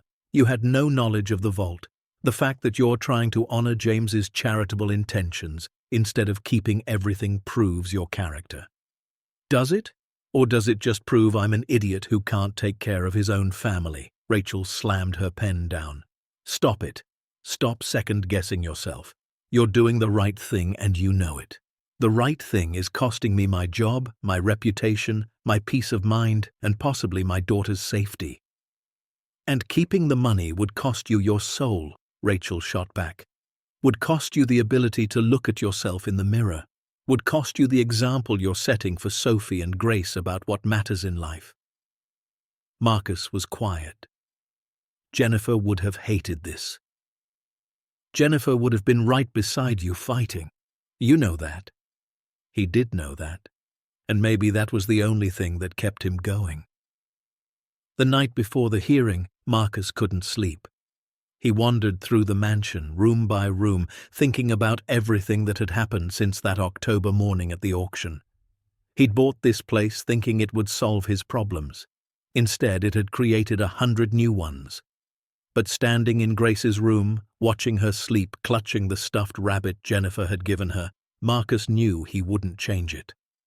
This house, this mess, this impossible choice, it had forced him to become someone stronger, someone braver, someone worthy of the faith James Ashford had placed in whoever would find his legacy. In the morning, Marcus put on his only suit, the one he'd worn to Jennifer's funeral. Sophie helped him with his tie. Grace drew him a picture of a superhero with his face. "For good luck," she said. Rachel drove him to the courthouse. William Ashford was already there, surrounded by lawyers in expensive suits. He looked at Marcus with cold eyes and something like satisfaction. Inside, the judge was a woman named Patricia Morrison, known for being fair but tough. She listened as William's lawyer presented their case, painting Marcus as an opportunist who'd stumbled into wealth he didn't deserve and was now trying to steal it from the rightful heir. Then Rachel stood up. And she was magnificent. She methodically dismantled every argument, presented evidence of Marcus's legal purchase, showed James Ashford's will and letters proving his charitable intentions, demonstrated William's financial desperation and history of fraud. She called character witnesses who testified to Marcus's integrity, neighbors who described how he'd helped them despite having nothing himself, teachers who talked about what good kids Sophie and Grace were. By the time she finished, William's lawyer looked rattled. The judge called a recess. Marcus stood outside the courtroom, hands shaking, while Rachel bought them terrible coffee from a vending machine. "How do you think it went?" he asked. "I think we gave her a lot to consider. But Marcus, even if we win today, this isn't over. William can appeal. This could drag on for years." "I know. Are you prepared for that? Marcus thought about the letters in the vault, about James Ashford's dream, about the children those letters represented, children whose lives had been changed by one man's generosity. Yeah, he said, I'm prepared. When they returned to the courtroom, Judge Morrison looked tired. I've reviewed all the evidence presented, she began. This is a complex case involving property rights, inheritance law, and questions of charitable intent. Here's what I've decided. Marcus held his breath. Mr. Hayes purchased the Blackwood estate through a legal county auction. The deed transferred cleanly. Everything on, in, or under that property became his legal possession at the moment of sale. Mr. William Ashford's claim to family assets is noted, but without clear documentation that James Ashford intended those specific items to transfer to him, and given James Ashford's clearly documented charitable intentions, I find in favor of Mr. Hayes's ownership. The courtroom erupted. William stood up, face red. This is outrageous. That's my family's. The judge banged her gavel. However, she continued, I am ordering an independent audit of the collection. I want verification of its contents, value, and legal status.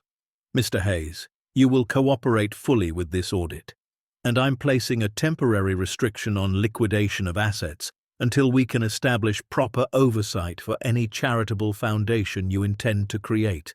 This is to protect all parties involved. She looked directly at Marcus.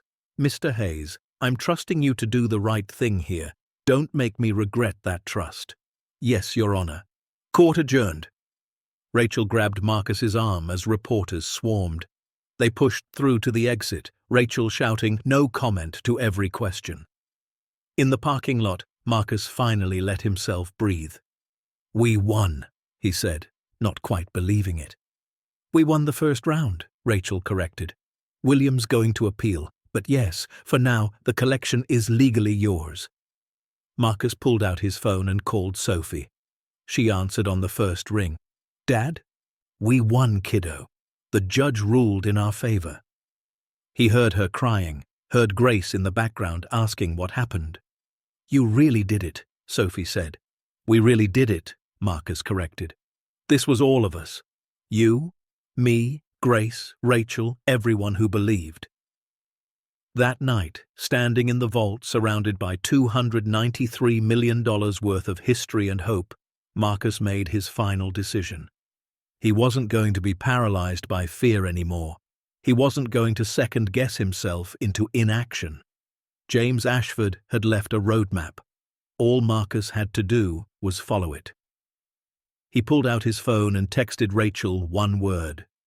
Proceed. Her response came immediately. You're sure? Completely. Let's build the foundation. Let's honor his wishes. Let's change some lives.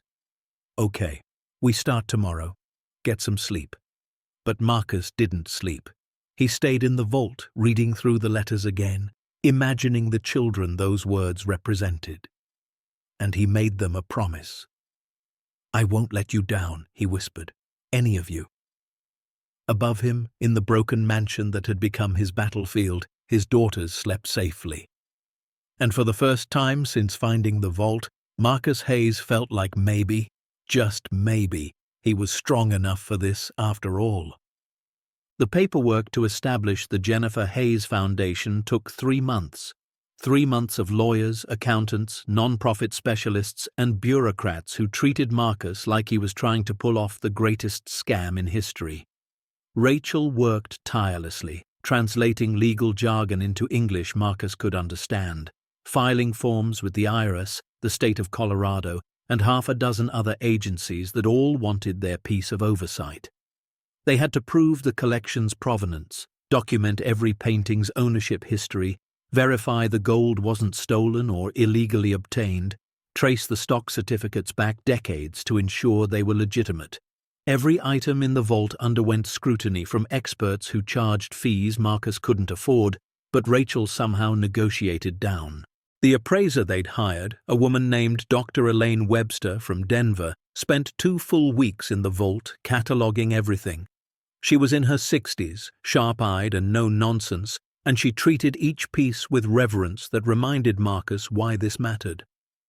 "This Monet," she said one afternoon, holding her tablet up to photograph it, "was thought to be lost in a private collection fire in 1947. The art world will lose their minds when they learn it survived." Marcus watched her work. Is it worth what the ledger says? More. The art market has exploded since James Ashford made his estimates. This painting alone could fetch 30 million at auction, maybe more. Marcus felt dizzy. And the Picasso? 40 million, possibly 50 depending on the buyer. She looked at him over her glasses. "Mr. Hayes, you understand what you're sitting on here, right? This isn't just money. This is cultural heritage. These pieces belong in museums." "They belong to children who need help," Marcus said quietly. James Ashford was clear about that. Dr. Webster smiled. "Then you're a better man than most. I've spent my career watching billionaires hoard art in climate-controlled bunkers where nobody can see it. The fact that you want to liquidate this collection to fund charity, that's revolutionary." "It's not revolutionary, it's just right. In my world, those are the same thing." By late March, the foundation paperwork was complete. The Jennifer Hayes Foundation for Orphaned Children was officially a 501c3 nonprofit organization. Rachel had structured it carefully. Marcus would serve as executive director, unpaid. A board of trustees would oversee all financial decisions. Independent auditors would review the books quarterly. Every penny would be accounted for, every decision transparent. And yes, the foundation would set aside $10 million in a trust for Sophie and Grace's futures. College, medical expenses, housing when they were older. It wasn't the whole fortune, but it was enough to ensure they'd never struggle the way Marcus had. Rachel had insisted. "You can't pour from an empty cup," she'd said for the 100th time. "Taking care of your daughters isn't selfish, it's responsible." Marcus had argued, felt guilty, wrestled with it. But Sophie had ended the debate.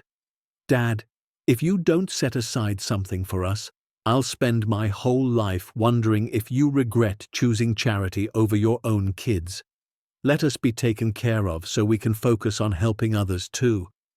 That's what Mum would want." So he'd agreed. 10 million for his daughters. The remaining 283 million would go to the foundation. It would fund scholarships, build group homes, provide therapy and support services, and help thousands of children who'd lost their parents. The first board meeting happened in Marcus's dining room because they couldn't afford office space yet. Rachel had recruited 4 other members, a retired social worker, a CPA who specialized in nonprofits, a child psychologist, and surprisingly Bill from the lumber yard, who'd shown up at Marcus's door one night and apologized for doubting him. "I was wrong," Bill had said. "About you, about what you're trying to do. My wife, she reminded me that we lost our daughter 10 years ago. Car accident. She was only 16, and I remember thinking nobody cared, nobody understood what it was like. If there'd been something like what you're building, maybe we wouldn't have felt so alone." So Bill joined the board, representing the perspective of grieving parents who'd been through loss.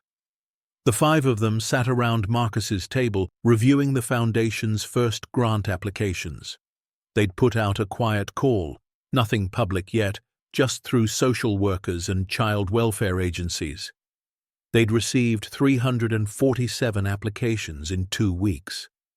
"We can't fund them all," the CPA, a woman named Patricia, said gently. "Not right away. We need to be strategic." "How do we choose?" Marcus asked. "How do we look at these stories and decide who gets help and who doesn't?" The psychologist, Dr. Michael Torres, spoke up.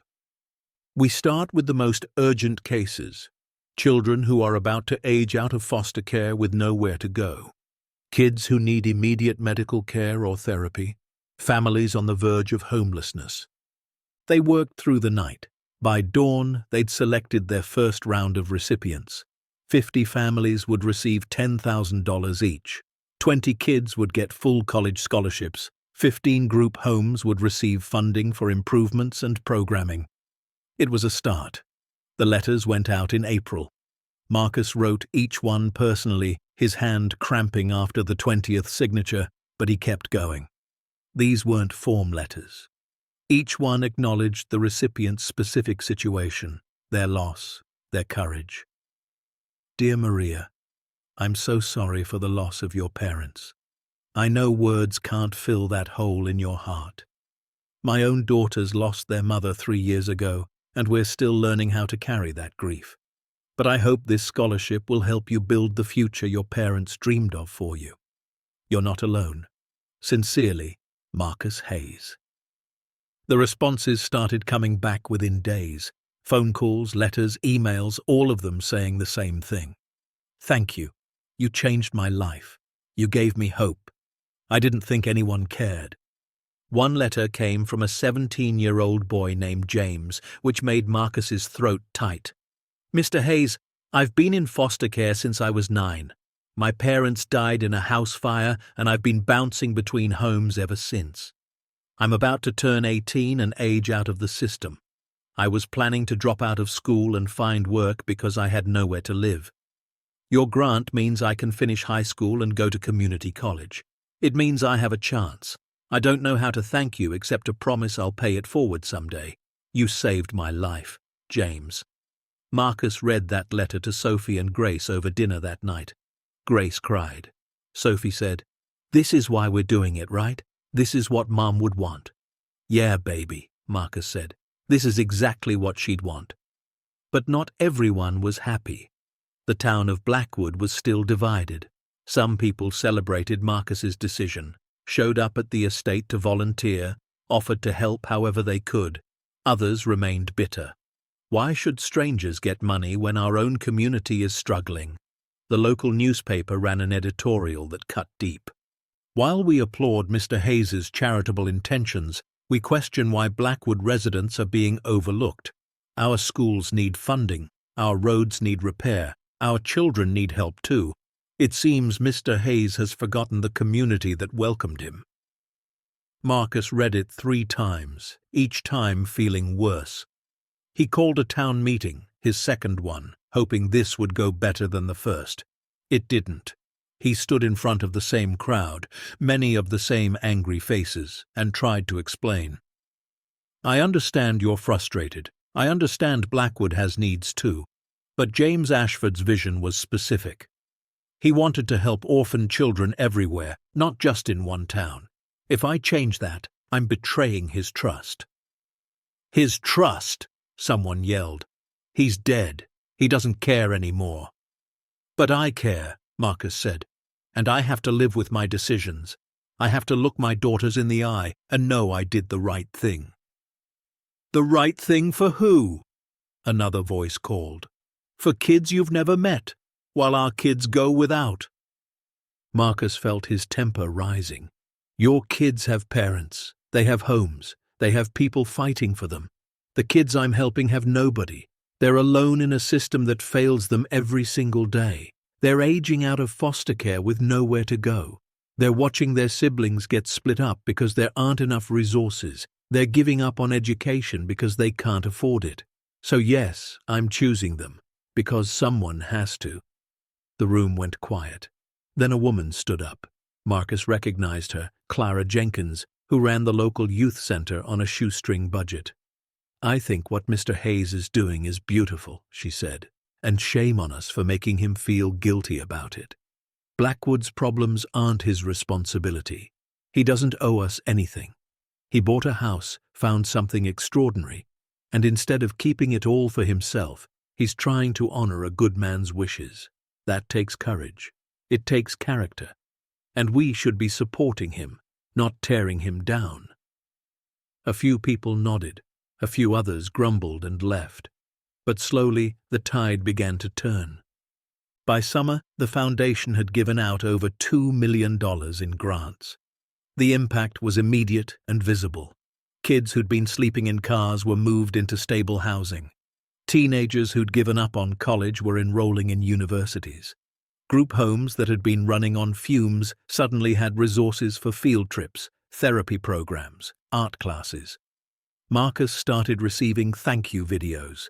Kids recording messages on phones, faces bright with hope, saying, "Thank you, Mr. Hayes," and "You changed my life," and "I'm going to make you proud." He watched every single one, usually late at night after the girls were asleep, and he cried more often than not. This was real. This was working. Lives were actually changing because of choices he'd made. But William Ashford wasn't done fighting. In June, his appeal was heard by a higher court. His lawyers had refined their strategy, focusing on the argument that James Ashford's mental state at the time of writing his will was questionable. They'd found a psychiatrist who'd treated James briefly in 1975 and was willing to testify that he'd shown signs of depression and possibly impaired judgment. Rachel fought back hard.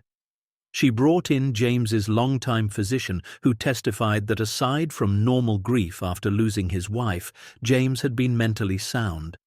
She presented evidence of his meticulous record-keeping, his careful planning, his years of charitable giving that proved a consistent pattern of behavior. She called witnesses who'd known James and spoke to his clarity of purpose. The appeals court took 3 weeks to deliberate. Marcus spent those weeks in a fog of anxiety, jumping every time his phone rang, unable to focus on anything. When the decision finally came, Rachel called him at 6 in the morning. "We won," she said, voice shaking. "They upheld the original ruling. William's appeal was denied." Marcus sat down on his bedroom floor. "It's really over." He can try to appeal to the state Supreme Court, but his lawyers would have to show significant legal error. Based on this ruling, that's unlikely. "Marcus, I think it's really over." He called the girls, told them before school. They screamed and hugged him, and Grace said, "We can help all the sad kids now forever and ever?" "Yeah, baby, forever and ever." That night, Marcus went to the vault for what he decided would be the last time. They'd already sold the first painting, the Monet, at auction for $32 million. The money was sitting in the foundation's accounts, waiting to be deployed. More sales were scheduled. Slowly, carefully, the collection would be liquidated and transformed into hope. Marcus stood in the chamber that had started everything. He thought about the terror he'd felt that first night, flashlight trembling in his hand. Thought about the impossible weight of discovering $290 million. Thought about every sleepless night, every threat, every moment of doubt. And he thought about the letters from kids whose lives had changed, about James, whose life had been saved, about Maria, who was going to college, about the 17 other kids just in the first round who now had futures they'd thought were impossible. "We did it," Marcus said to the empty vault. "Jennifer, James, we actually did it." He locked the door for the last time. They were moving the remaining collection to a secure facility next week. The estate would be renovated and turned into the Foundation's headquarters. The vault would become an archive, a museum of sorts, telling the story of James Ashford's vision and how it came to life decades after his death. Upstairs, Sophie had made dinner. Pasta with sauce from a jar, garlic bread that was slightly burned, salad from a bag. It was simple and perfect. They ate together at the kitchen table, the 3 of them, and Marcus felt something he hadn't felt in years. Peace. "Dad," Sophie said, twirling spaghetti on her fork. "My teacher asked if you'd come speak to our class about the Foundation and how it started." "You want me to?" "Yeah, I think it's cool what you're doing. I want my friends to know." Grace piped up. "My teacher, too. I told everyone my dad is a superhero and they didn't believe me." Marcus laughed. "I'm not a superhero, baby." "You are, though," Sophie said seriously. "You had a choice between being rich and doing good, and you chose good. That's pretty super if you ask me." That night, lying in bed, Marcus thought about all the choices that had led here. Choosing to bid on a broken house, choosing to open a hidden vault, choosing to honor a dead man's wishes instead of keeping a fortune, choosing his daughter's futures while also choosing to help thousands of others. Every choice had been hard, every choice had cost something. But lying there, thinking about kids he'd never met whose lives were different now. Because of those choices, Marcus knew he'd do it all again. The 1-year anniversary of finding the vault arrived in October. The foundation held a gala at a hotel in Denver, the first public celebration of their work. Donors, supporters, grant recipients, and media all gathered to hear about the impact.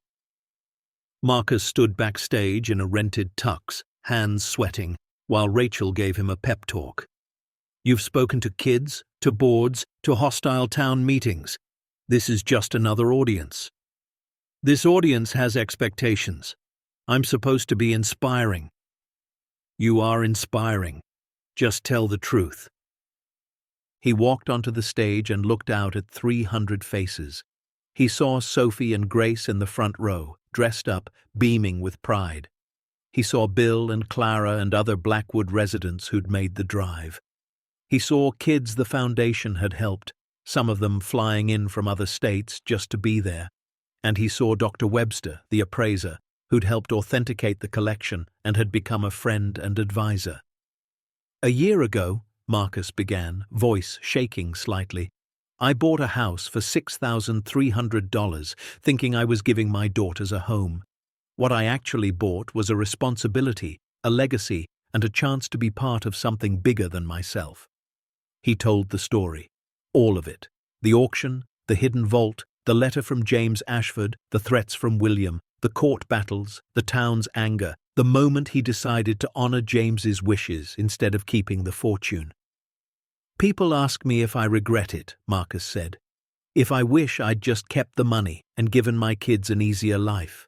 And the truth is, there are days when I'm exhausted and scared and overwhelmed, and I think about how simple everything would be if I'd just taken the cash and run." He paused, looked at his daughters. "But then I remember what my wife Jennifer taught me before she died. She said easy and right aren't always the same thing. And she said the best gift we can give our children isn't money or comfort, it's the example of living with integrity." The room was silent. This past year, the Jennifer Hayes Foundation has given out $23 million in grants. We've helped 412 children. We've funded 17 group homes. We've provided therapy, education, housing, and hope to kids who thought the world had forgotten them. He pulled out a letter. This is from a girl named Sarah. She's 15. Both her parents died in a car accident 2 years ago. She wrote, "Before your foundation, I felt invisible, like my pain didn't matter because I was just another foster kid nobody wanted. But you saw me, you helped me, and now I believe I can have a future. Thank you for reminding me I'm worth something." Marcus's voice broke. "That letter is why I don't regret anything. Because Sarah matters, because James matters, because Maria and the hundreds of other kids we've helped matter. They're not statistics. They're people whose lives have value and potential and deserve a chance." The audience stood. The applause was deafening. Marcus stepped back from the podium, overwhelmed. Later, at the reception, people kept approaching him.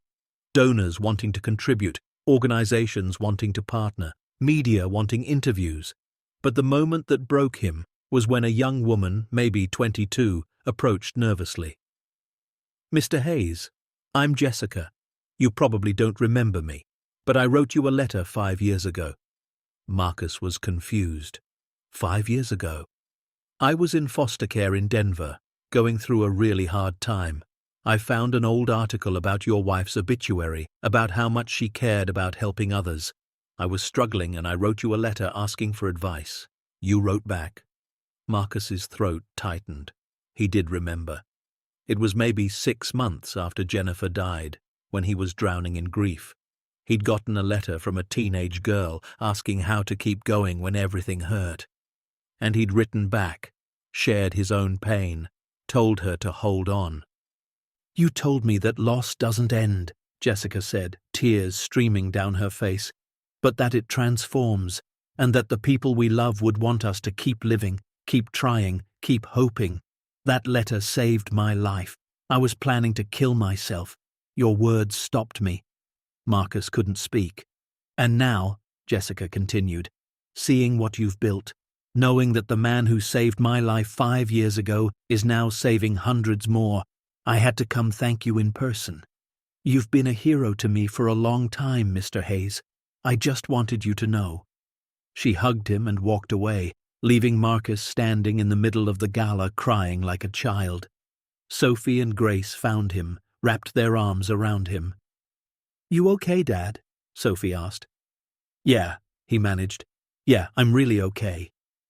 Because in that moment, Marcus understood something profound.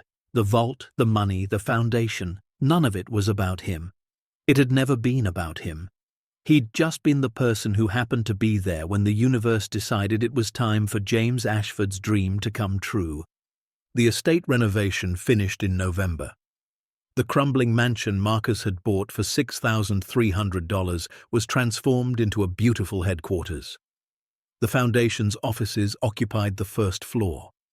The second floor held meeting rooms and a resource library for social workers.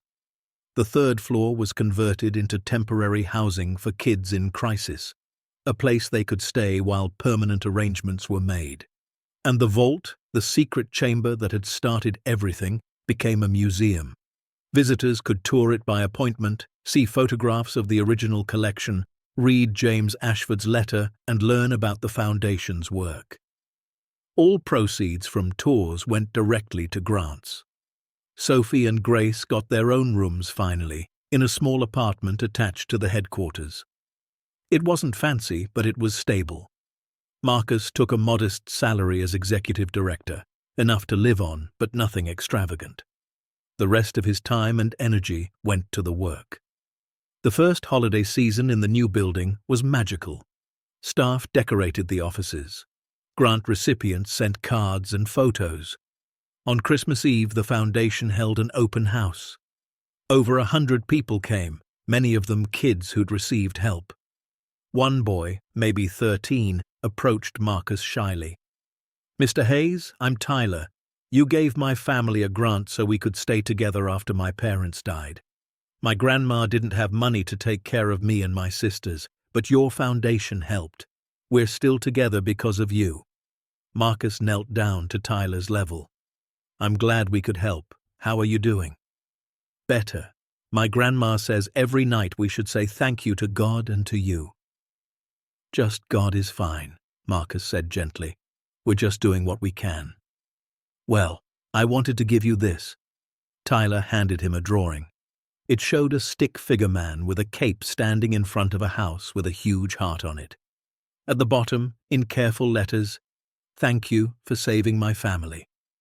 Marcus hung that drawing in his office. It stayed there, a reminder of why the hard choices mattered. William Ashford died in February. Marcus learned about it from a newspaper obituary. There was no funeral announcement, no family statement, just a brief notice that William James Ashford, 79, had passed away of natural causes. Marcus felt no satisfaction, no vindication, just a dull sadness for a man who'd spent his final years consumed by bitterness and greed. He'd had family, resources, opportunities, and he'd wasted all of it chasing money that was never really his. Rachel called. "You see the news?" "Yeah." "How do you feel?" "Tired." He could have been part of this, could have honored his cousin's memory. Instead, he spent his last years trying to destroy something beautiful. Some people just can't get out of their own way. Marcus thought about that a lot in the weeks that followed, about how easy it would have been to become like William, to let fear and desperation turn him into someone he didn't recognize. He'd come so close. Those early days, when the threats were piling up and the town hated him and he couldn't see a way forward, he'd almost given up, almost taken the money and run. But he hadn't, and that choice, that one stubborn refusal to take the easy path, had changed everything. By spring, the foundation had helped over 1,000 children. The numbers were staggering. $37 million deployed. Scholarships, housing, therapy, medical care, emergency assistance, lives saved, and futures restored. Marcus stood in the Vault Museum one afternoon, showing a group of social workers through. He told them about finding it, about James Ashford's letter, about the choice that had defined his life. "The thing is," he said, standing where he'd first seen the gold gleaming in his flashlight beam, "I thought this vault was full of treasure, and it was. But the real treasure wasn't the paintings or the gold.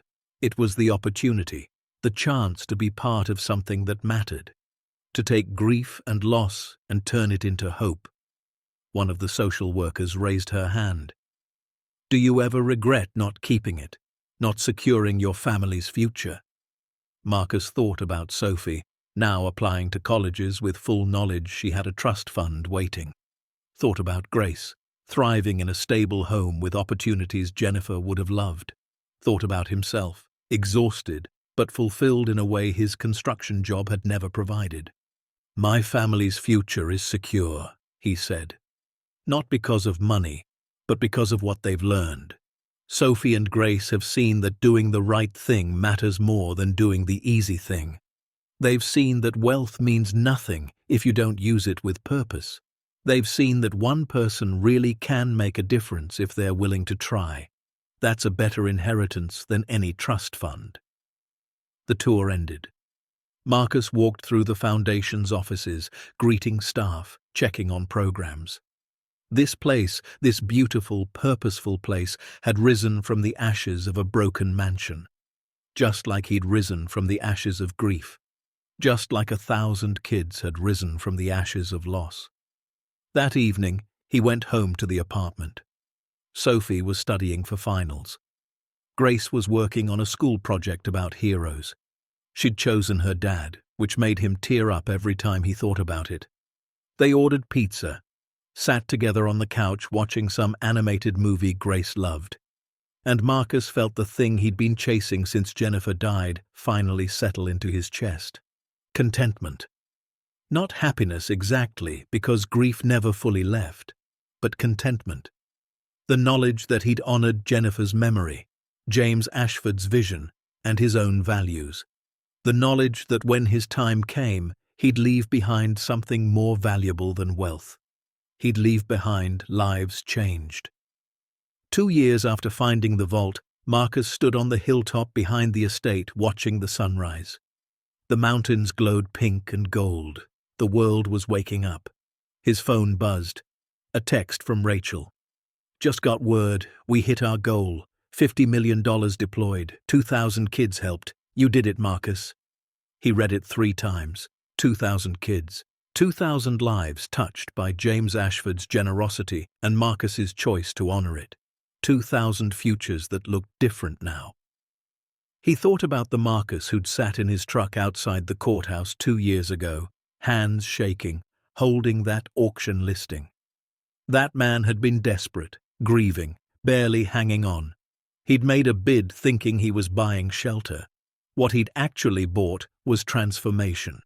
Not just for himself, not just for his daughters, but for thousands of people he'd never meet whose lives were changed because one man refused to let another man's dream die. Sophie came up the hill to find him. She was 17 now, confident and beautiful and so much like Jennifer, it hurt. "You okay?" she asked, slipping her hand into his. "Yeah, just thinking." About? About choices. About how one decision can ripple out and change everything. Sophie leaned her head on his shoulder. "You know what Mom would say?" "What?" "She'd say, stop thinking and start living. She'd say, you did good, Dad. You did real good." Marcus pulled her close. From the house, he could hear Grace singing off-key to some pop song. Could see the lights of the Foundation office turning on as staff arrived for the day. Could feel the morning sun warm on his face. He'd bought a crumbling mansion for $6,300. Found a fortune worth $290 million. And chose to give almost all of it away. Anyone can change the world if they're stubborn enough to choose purpose over profit, brave enough to honor someone else's dream, and strong enough to believe that doing right matters more than doing easy. As the sun cleared the mountains and poured gold across the valley, Marcus Hayes understood something his wife had tried to teach him years ago. The best way to heal from loss wasn't to fill the hole it left. It was to pour into others until their healing became your own. He'd bought a house, found a fortune, built a legacy, and in doing so, he'd finally found the thing grief had stolen: purpose. The widowed father, who once thought his best days were behind him, had become the architect of thousands of second chances. Because for Marcus, and for every child who would benefit from his choice, the story was never about the money found beneath crumbling floors. It was about the courage to turn hidden treasure into visible hope. And that, more than any painting or gold bar or stock certificate, was the real fortune. The one that would echo long after Marcus Hayes was gone, in the lives of children who learned that someone somewhere believed they were worth fighting for. Grace called from the house that breakfast was ready. Sophie squeezed his hand, and together they walked down the hill toward home, toward purpose, toward the beautiful, messy work of turning one man's impossible gift into thousands of transformed lives. Because sometimes the greatest inheritance we can leave isn't what we keep, it's what we choose to give away. The end. Up next, 2 more powerful stories are waiting for you. Click to keep discovering. And don't forget to hit subscribe if you believe the truth deserves a voice and that ordinary people can do extraordinary things when they choose courage over comfort.